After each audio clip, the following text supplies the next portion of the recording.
Selagi kubu Suzuran dan Akademi Hosen saling berperang, nyatanya ada pihak lain yang mengatur siasat untuk menguasai kota. Diam-diam Amachi juga memiliki pion lain yang ia kendalikan dari jauh, Jet Black Scorpion. Kala itu orang suruhannya mengabarkan bahwa dia telah menemukan rekan yang cukup menarik untuk mereka libatkan dalam strategi mereka. Selamat datang di Mangaversa, kembali melanjutkan Manga Wars, dan inilah chapter 14, Hutan Monster. Di suatu hari yang berawan di wilayah timur kota Toarushi, pria yang disinggung sebelumnya dari Jet Black Scorpion ini tengah bertemu dengan Domoto. Ia secara diam-diam menargetkan sesuatu tanpa memberitahukan Amachi, Hisashi, dan yang lainnya, karena ia mengira dirinya bisa mendapat pujian jika berhasil tanpa membutuhkan banyak pasukan. Tepat seperti informasi yang didapat, orang yang mereka cari memang melewati daerah tersebut. Ternyata orang tersebut adalah tembok Suzuran sang Raja Iblis Hanaki Kuriko. Domoto memang menargetkan Hanaki Kuriko sebagai tujuan utamanya. Meskipun dibayang-bayangi rasa takut akan iblis sesat itu, namun tampaknya Kuriko hanya seorang diri. Para pasukan Rindo ini sempat mengira Kuriko sedang mengalami sakit perut atau lebih tepatnya frustasi akibat kalah dalam berjudi. Domoto yang melihat itu sebagai sebuah kesempatan baik, langsung mengajak pasukannya untuk menghajar Kuriko. Sepertinya pemikiran Domoto justru keliru dikala Hanaki Kuriko sedang frustasi karena kehilangan banyak uang. Dengan angkuhnya Domoto meminta Kuriko untuk berhenti menunduk dan menunjukkan wajahnya. Seperti yang disinggung sebelumnya, Kuriko sedang frustasi dan dia sedang tak ingin bicara dengan siapapun kali ini. Bukannya pergi, Domoto malah semakin menyudutkan Kuriko. Siap tak siap, ia dan pasukannya akan mengajarnya. Kesombongan itu ditanggapi oleh Kuriko. Dia menjadi emosi, lalu tiba-tiba berdiri. Satu gerakan pria kribo ini sudah membuat para siswa Rindo ini menjadi waspada. Saat itu, Kuriko mengeluarkan sebuah koin dari dalam saku celananya, lalu melemparkannya ke udara. Fokus berandalan Rindo ini teralihkan dengan koin yang dilempar oleh Kuriko. Dan di saat itulah, Domoto harus menerima pukulan kuat sang Raja Iblis. Pukulan kuat itu tak bisa dihindari, tepat mengenai rahang bawahnya. Akibat satu pukulan kuat Kuriko begitu mengerikan, Domoto diterbangkan dengan pukulan itu. Pria dari Rindo ini seperti koin yang terlontar ke udara dan akhirnya ia harus tumbang. Dia terpental hingga beberapa meter sebelum akhirnya membentur sebuah mobil yang terparkir. Kepalanya pun sampai memecahkan kaca mobil tersebut. Domoto kini tak sadarkan diri. Melihat hal itu, ketakutan pun menyelimuti para pasukan Rindo yang ikut bersamanya. Sayangnya, kesalahan mereka harus dibayar dengan harga mahal karena sang Raja Iblis sudah terlanjur kesal. Akibatnya Hanaki Kuriko mengajar mereka satu persatu. Amukannya memang luar biasa, hingga tak butuh waktu lama untuk memberi pelajaran pada mereka. Ia kesal karena ketika rasa frustasinya datang, mereka mengganggu dan tak bisa membantu mengembalikan uangnya yang kini telah habis. Kala itu, koin yang Kuriko lempar sebelumnya menggelinding ke arah pria ini. Pria dari Jet Black Scorpion ini dilanda keraguan. Akan tetapi Hanaki Kuriko kini telah berdiri tepat di hadapannya. Ketakutannya semakin menjadi-jadi.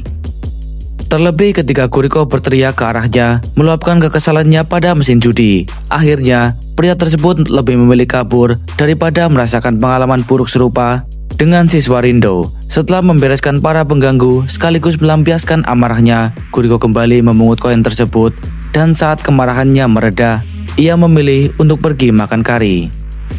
Beberapa saat kemudian, kita dibawa ke sebuah sekolah yang belum lama ini berdiri. Sekolah yang memiliki logo R ini bernama SMA Rindo. Diperlihatkan Domoto yang wajahnya dihiasi memar dan perban yang membungkus kepalanya telah kembali ke sekolah untuk menghadap Amachi. Tapi sekembalinya Domoto ke sekolah justru menimbulkan kegaduhan di sana, terutama Kuroiwa Kasushi yang mengkritik Domoto kembali setelah dipukuli dan kalah. Padahal tugas Domoto pada awalnya hanyalah mencari tahu soal di mana Hanaki Kuriko tinggal, lalu segera melaporkannya pada Maizono Satoru. Tapi meski bertemu dengan sosoknya, kediamannya juga belum terungkap. Benar-benar sosok yang misterius. Seketika, Domoto pun melampiaskan kemarahannya. Ia merasa dirinya bukanlah bawahan. Dia berhak untuk menentukan apa yang ia lakukan dan di mana dia melakukannya. ia juga tak punya kewajiban untuk melaporkan semua informasi yang ia dapat pada setiap orang yang ada di sana. Perkataan Domoto menyinggung Amachi Hisashi yang sedang merapikan kukunya. Dengan tatapan yang mengintimidasi, Amachi tiba-tiba berdiri lalu mendekati Domoto. Amachi mengeluarkan aura yang dingin serta mengerikan. Dia bahkan tak memalingkan tatapan tajamnya sedetik pun pada Domoto. Bagi Maizono dan Kuroiwa yang kenal betul sosok Amachi, pasti sudah menduga apa yang akan terjadi jika menentangnya. Ketika Amachi Hisashi telah berhadapan dengan Domoto, Domoto malah mengatakan bahwa ia tak pernah mengakui Amachi sebagai pemimpin Rindo. Tepat ketika Domoto baru saja mengatakan demikian, ia harus merasakan sebuah pukulan yang tepat mengenai perutnya. Bahkan meski hanya satu pukulan, sudah cukup untuk membuat Domoto merasakan lebih buruk. Lagi-lagi, Amachi tak mengatakan apapun padanya.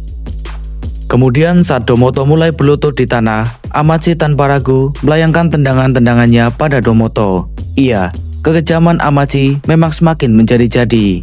Dia tak segan untuk menghabisi Domoto meski ia tak bisa memberi perlawanan. Bagi member Jet Black Scorpion, sosok Amachi juga tak kalah menakutkan dari Hanaki Kuriko. Alhasil, Domoto harus menerima konsekuensinya sendiri. Dia dihajar habis-habisan oleh Amachi hingga sekujur tubuhnya memar dan tak sadarkan diri. Ini juga menjadi peringatan untuk yang lainnya bahwa Amachi Hisashi tak segan menghajar orang yang menentangnya. Bahkan setelah melakukan hal itu, Amachi bisa duduk santai sambil merapikan kukunya lagi. Meski Amachi adalah orang yang kuat, ia tahu betul jalan yang harus ia lalui. Sebelum berpikir tentang susuran atau hosen, mereka harus membereskan sampah-sampah yang ada di sana terlebih dahulu. Para berandalan yang masih menolak untuk mengakui Amachi sebagai pemimpin mereka akan segera disingkirkan, terutama jika sampah itu tak sejalan dengan perintahnya.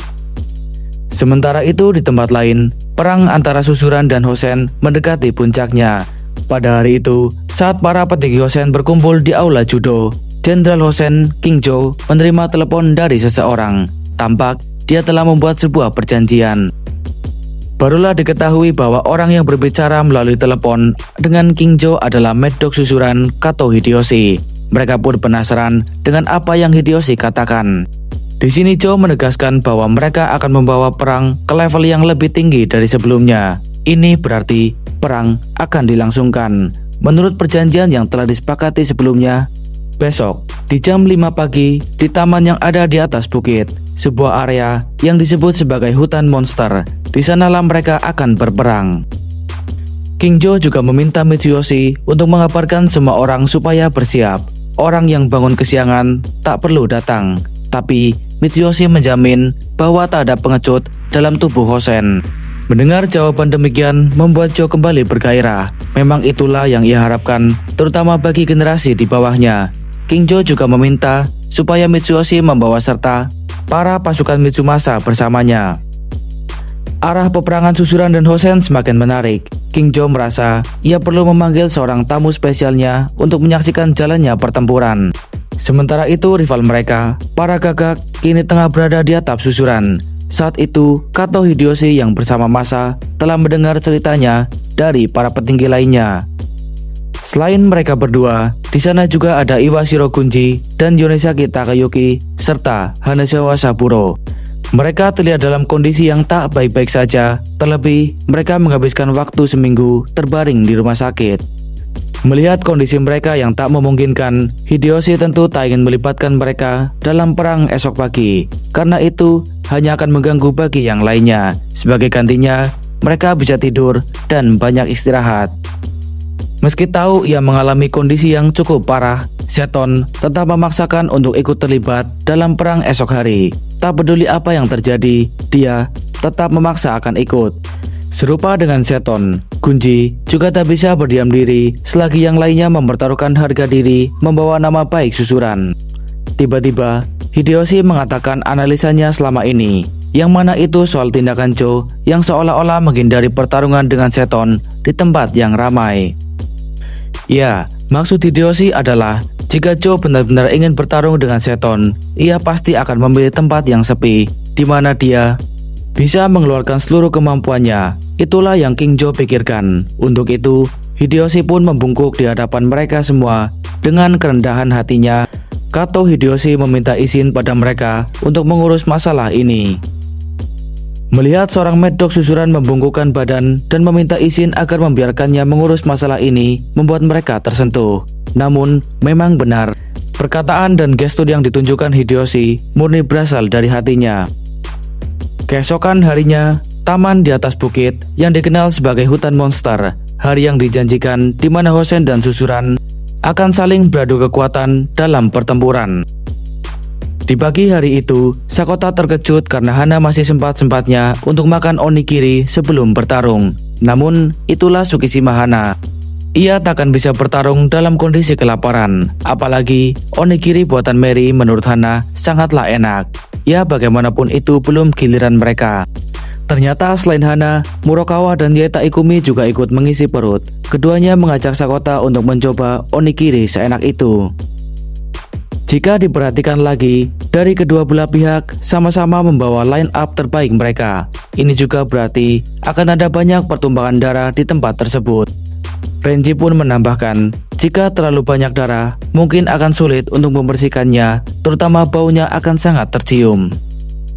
Beranjak ke pihak Akademi Hosen, Moonlight Brothers, Tsukimoto Mitsuyoshi telah siap menghadapi pertempuran dengan pipa besi di tangannya.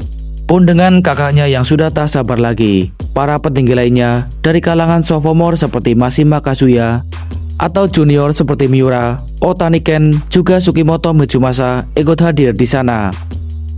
Dari kalangan para senior, mereka membawa pasukan lengkap, diiringi Ebana Katsutoshi, juga Uji Jun. Mereka siap, tinggal menunggu perintah selanjutnya. Dari Jenderal Hosen Kingjo, inilah hari yang akan menentukan apakah Hosen akan bisa memberi perlawanan pada pihak susuran. Sementara itu, para gagak susuran juga sangat antusias. Terlihat Butcher bersama pasukannya siap untuk mengamuk. Pun dengan sophomore seperti Kurosawa Kazumitsu dan juga wakil pemimpin fraksi Iwashiro, Harada Tokyo bersama pasukannya. Para sophomore ini akan menjadi garda terdepan ketika senior mereka, Masa, Yonesaki, Gunji, dan Seton masih belum dalam kondisi terbaik mereka. Untuk itu, hari ini, Kato Hideyoshi yang akan memegang tongkat kepemimpinan susuran. Para pasukan botak pembunuh Hosen maupun para gagak susuran, entah mengapa, mereka memiliki tatapan tajam yang serupa. Oke, sekian dulu alur ceritanya, kita lanjut di chapter berikutnya. See you next video, bye-bye.